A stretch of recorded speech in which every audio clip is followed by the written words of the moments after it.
Our project is using AI and machine learning to identify butterflies from their wing patterns. Butterflies are a really important bioindicator species. They tell us a lot about the health of the ecosystems that you find them in.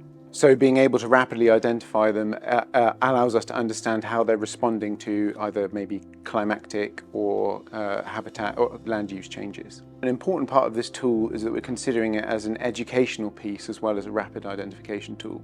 So this would be able to bridge the boundary between identification and recognition.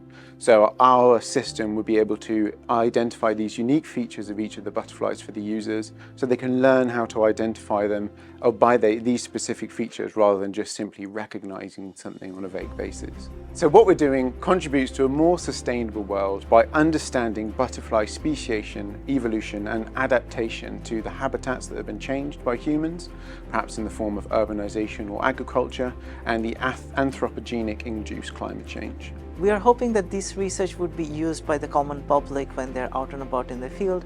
If they see a butterfly, take a picture, they upload it to a tool or an app that we'll be developing. It will not just tell them the species, but it will tell them how to recognize the species, what are the patterns on the butterfly's wings. That helps scientists understand what butterflies, what species.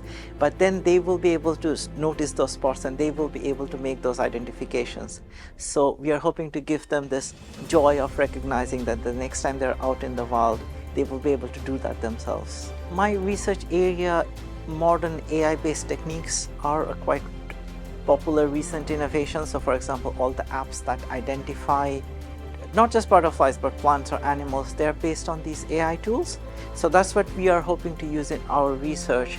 We can measure the success of our tool by seeing how many people are using this app, whether they are using it only based in the UK or if people from other countries are able to use, because of course there are a huge diversity of butterflies outside in the UK.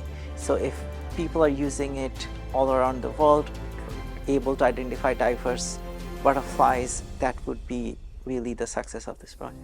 Our project is using citizen science, which is inherently open for the public to get involved. And this is really important because one of the main reasons for using citizen science is outreach. While its main goal is for scientific purposes, it can provide a valuable way of educating the public. It also lets them understand what the problems are in ecology that they can then take with them into their daily lives, whether that's just for fun and looking for butterflies, but also to understand what policies are out there that need changing, updating.